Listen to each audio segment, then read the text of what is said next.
CJP party के कार्यकर्ता जयपुर के स्कूलों का हालत दिखाने गए तो उन्हें देखिए किस तरह से यहाँ खदेड़ा जा रहा है।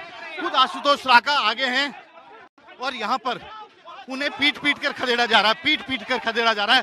उन पे पत्थर भी बरसाए गए हैं। ये देखिए, ये नजारा है जयपुर के इस गांव का, जहां पर कि लोग उनकी गाड़ी पर पत्थर भी बरसा रहे हैं, उन्हें भगवा रहे हैं और ये गाड़ी की क्या कांच तोड़ दिया गया है, ये देखिएगा। और ये सभी कार्यकर्ता है जो यहाँ पर स्कूल की दुर्दशा को दिखाने आए थे। और ओ भाई, अरे जाने दो, अरे ओ भाई जाने दो, मत करो, जाने दो, अरे जाने दो, बस जाने दो भैया, जाने दो, ओ जाने दो। तो ये हैं ये कार्यकर्ता और यहाँ पर देखिएगा किस तरह से गांव वालों ने इन्हें भगा दिया। स्कूल की दुर्दशा दिखाने आए थे, पथराव किया, मारपीट की और इन लोगों को भगा दिया गया। और अब भी यहाँ पर यही किया जा रहा है। सीजेपी के तमाम कार्यकर्ताओं को गांव की सीमा के बाहर पकड़ कर मार कर खदेड़ा जा रहा है। तो यह है जयपुर का नजारा, जहां पर कि सीजेपी के प्रोटेस्ट के बाद बीजेपी के कार्यकर्ताओं का गुस्सा कुछ इस तरह निकला। और आगे बढ़ेंगे, राजस्थान के जयपुर से बड़ी खबर आज आई है। करीब 50 किलोमीटर दूर राजधानी जयपुर से सीजेपी के कार्यकर्ता एक गांव पहुंचे थे स्कूल का निरीक्षण करने के लिए, लेकिन वहां पर गांव वालों के साथ उनकी भिड़ंत हो गई है, मारपीट हुई है। करीब 7:30 बजे क्या नाम से दूसरे आदमी आए थे, दूसरे हमारे को भी मतलब स्कूल ये जर्जर हो रही थी, बार हम शिकायत भी दर्ज करवाए थे पर इसकी कोई सुनाई नहीं की, पर फिर भी हमें उधर स्कूल चल रही है। ये बताइए कि जो सीजेपी के कार्यकर्ता है उनका आप लोगों ने विरोध क्यों किया, मारपीट की नौबत क्यों आई? सर बीजेपी कोई नहीं है यहाँ पे, पार्टीबाजी कोई नहीं है यहाँ पे। दूसरे आदमी आ रहे थे, उनको हाथ जोड़ के भगा रहे थे पर वो जा रहे नहीं थे। उसके बाद में 2 बार वो आ गए, हाथ जोड़ के भेज दिए। फिर 200, 250, 300 आदमी आके हमारी शादी में मारा पीटी वो लोग किए, हम नहीं किए उनके साथ में। ये हाथ में चोट भी आ रखी देख लो आप। ये तो आपकी कोई पुरानी चोट दिख रही है। सर आज की है, आज की है। तो डाको मैनिपुलेशन, इस पर मोदी सरकार चलती रही है और आज राजस्थान के जयपुर के पास डाको मैनिपुलेशन का एक शानदार उदाहरण देखने को मिला। मैंने इस पर एक वीडियो किया था कुछ घंटे पहले, आप मेरे इसी चैनल पर जाकर के देख सकते हैं। ये दर्द पाकिस्तान का नहीं, क्योंकि जो सत्ता प्रतिष्ठान है, अगर कोई आवाज उठाता है, कोई आंदोलन करता है, कोई इनका नीतिगत विरोध करता है, असहमत है, तो उसे टुकड़े टुकड़े gang, Khan market gang, urban Naxal, लिब्रांडो और दिमागी नक्सल फिलहाल बतलाया जाने लगा है, क्योंकि प्रधानमंत्री ने यह नामकरण कर दिया है हमारे जैसे लोगों का। मगर क्या होता है, समय बड़ा बलवान होता है। हवा, ये सबको समझनी चाहिए हवा का रुख क्या चल रहा है, क्योंकि हवा का रुख बहुत कुछ बतला देता है। मौसम बिगड़ने वाला है, बारिश होने वाली है, तूफान आने वाला है, मगर सत्ता में बैठे लोग समझ नहीं पाते, उनकी आंखें बंद हो जाती हैं। पार्टी कोई भी हो, मगर आजकल एनडीए की आंखें बहुत बंद है डबल इंजन सरकारों की। राजस्थान का जयपुर, जयपुर से 50 किलोमीटर दूर एक गांव, जब सीजेपी के कार्यकर्ता वहां पहुंचते हैं तो राष्ट्रवादी उन पर हमला कर देते हैं, क्योंकि उनमें से एक व्यक्ति जिसे पुलिस ने पकड़ा वो खुद को राष्ट्रवादी बतला रहा था। क्यों मारा आप कर रहे हैं? किसने क्यों मारा आपने? ये मच्छर जिहादी मानसिकता के लोग। कौन? ये अभिजीत जो आया है, हाँ? ये बिना फालतू में देश में को बुला रहा है, बरगला रहा है। कोई पेपर लीक के पीछे इनके बहाना है, पेपर लीक के इनके पास बहाना है। मैं जयपुर से हूँ, मैं राष्ट्रवादी हूँ, किसी पार्टी से कोई मैं।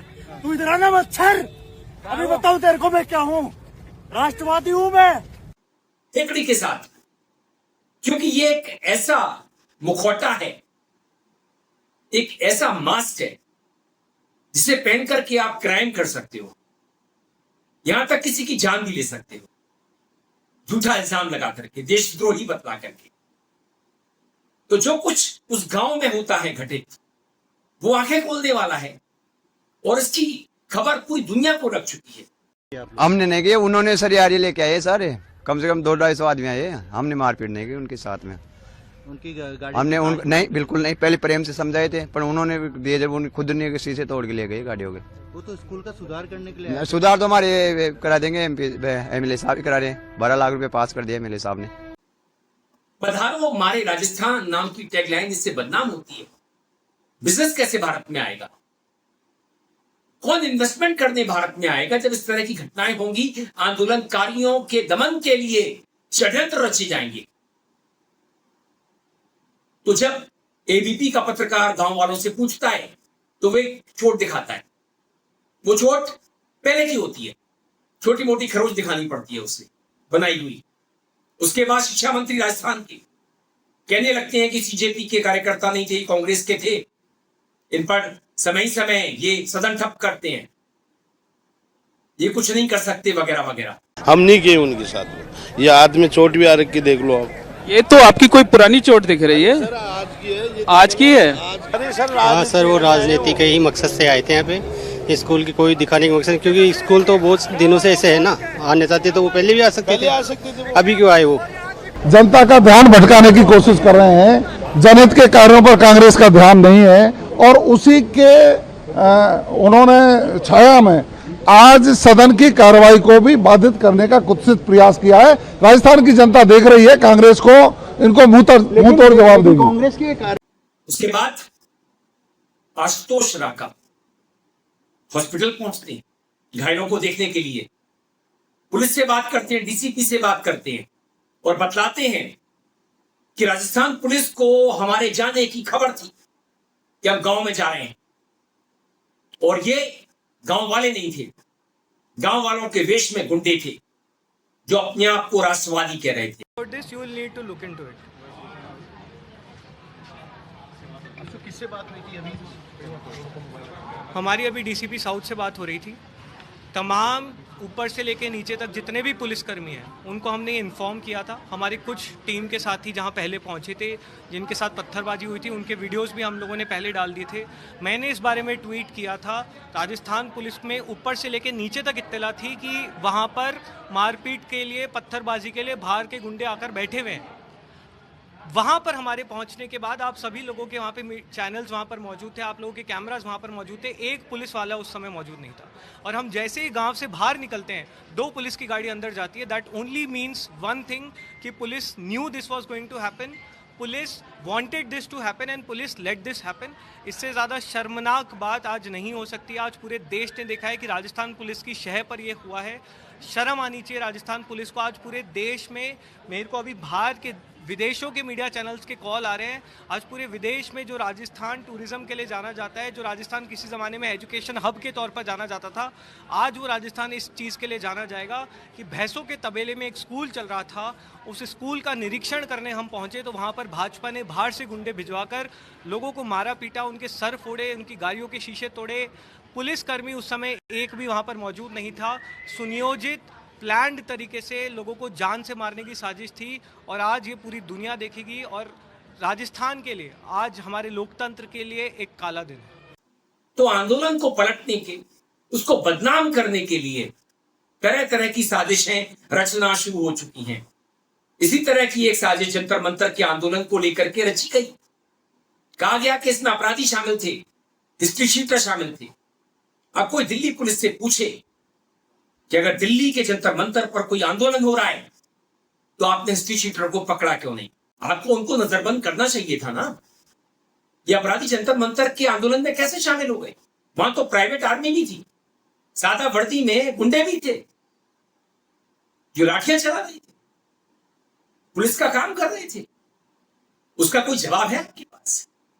तो जो कुछ जयपुर के पास के गांव में हुआ, जिस तरह से पुलिस घटना के बाद तुरंत पहुंची, जैसे फिल्मों में पहुंचती है, साफ लग गया कि पूरी तरह से सुनियोजित एक षड्यंत्र था। सीजेपी के कार्यकर्ताओं को, उस संगठन को बदनाम करने का षड्यंत्र, कांग्रेस को बदनाम करने का षड्यंत्र। तो सवाल यह है कि आप की मंशा क्या है? आप शिक्षा व्यवस्था में सुधार करना चाहते हो या एक आंदोलन को, विपक्ष को बदनाम करना चाहते हो? पेपर लीक रोकना चाहते हो? एनटीए जिस तरह से पेपर सेट कर रही है, पेपर करवा रही है, अभी भी उस पर सवालिया निशान है। सुनाए कि यूजीसी नेट का पेपर एआई से सेट करवाया गया, उसमें खामियां थी, स्पेलिंग मिस्टेक थी, अर्थ का अनर्थ किया गया था। तो लगता है संघ और पूरी भगवा ब्रिगेड की कोई मंशा नहीं है शिक्षा व्यवस्था में सुधार करने की। ये षड्यंत्र रचते रहेंगे। एनटीए ने आधिकारिक तौर पर माना कि 3 गड़बड़ियां हुई और जिस तरह की गड़बड़ी हुई वो एनटीए के अधिकारियों की भूमिका पर भी उंगली उठाती है। तथ्यात्मक गलतियां, टाइपिंग एरर और ट्रांसलेशन से जुड़ी गलतियां मिली। यहां तक कि प्रमुख विद्वानों के नामों की स्पेलिंग तक गलत लिखी थी। एनटीए की बनाई समिति ने पाया कि किताबों के नाम गलत लिखे थे। जेंडर और वचन से जुड़ी गलतियां मिली। सबसे चौंकाने वाली बात यह है कि तकरीबन 20% ऐसे प्रश्न पूछे गए जो पिछले साल की परीक्षा में पूछे जा चुके थे। उम्मीदवारों के मुताबिक सोशियोलॉजी के पेपर में स्पेलिंग की कई गलतियां मिली। इनमें रिट्जर को पुट्जर, सोशल को ओवल और नुस्बाम को नुस्बॉट लिखा गया था। इस तरह की बचकानी गलतियां, वो भी यूजीसी नेट के एग्जाम में होना, एनटीए की काबिलियत पर ही संदेह को मजबूर करता है। क्या इस तरह के पेपर आंख बंद करके सेट किए जाते हैं, जो अधिकारियों ने फाइनल करने से पहले एक बार रीचेक करना तक उचित नहीं समझा और अब छात्रों को फिर से एग्जाम की तैयारी करने को कह दिया? आपने 2 महीने लिया आंसर की रिलीज करने और आप 2 महीने बाद आके कहते हो कि आप री एग्जाम लोगे, तो एक अच्छा खासा टाइम गैप दीजिए, 1-1.5 महीने का टाइम गैप दीजिए एस्पिरेंट को कि ताकि वो रिवाइज कर पाए, क्योंकि उसका 2 महीने से तो बुक से नाता छूट चुका है। हमने देखा नीट का एग्जाम देखा कैसे हुआ, और उसके बाद जब री नीट हुआ उसमें भी जब आंसर की आई तो उसमें भी काफ़ी डिस्क्रिपेंसीज थी। तो क्या हम किस बेसिस पे गारंटी ले कि आप लोग ढंग से कंडक्ट करवा लेंगे वापस? क्या नाम है आपका? सिमरन। सिमरन, आप कहाँ से हैं? जी मैं बिहार से हूँ, लेकिन मैं दिल्ली में रहती हूँ पढ़ाई के लिए। कितने दिन तैयारी की आपने? सर मैंने 6 महीने रिग्रेस तैयारी की थी नेट एग्जाम की, और तब ये पेपर दिया था। और अब हमें पता चल रहा है कि हमें दोबारा पेपर देना पड़ेगा, और वो भी इतने कम समय में। 24 दिन का समय है। इनके पास एक ही काम है, बदनाम करो, डार्को मैनिपुलेशन अपनाओ। वो टेक्निक बहुत काम करती है इनके लिए, लेकिन कब तक करेगी? बकरे की अम्मा कब तक खैर बनाएगी? काट की हांडी कब तक चढ़ेगी? वीडियो पसंद आने पर आप इसे लाइक करें, दोस्तों साथियों में शेयर करें, चैनल को सब्सक्राइब भी कर दें, बेल आइकन का घंटी जैसा बटन दबा दें, जिससे कि आने वाली वीडियो की आपको नोटिफिकेशन मिल सके। आप अपनी प्रतिक्रिया मेरे आईडी और कमेंट बॉक्स में दे सकते हैं। मैं था आपके साथ अरविंद, आप देख रहे थे मुझे अपने मंच अरविंद से। नमस्कार।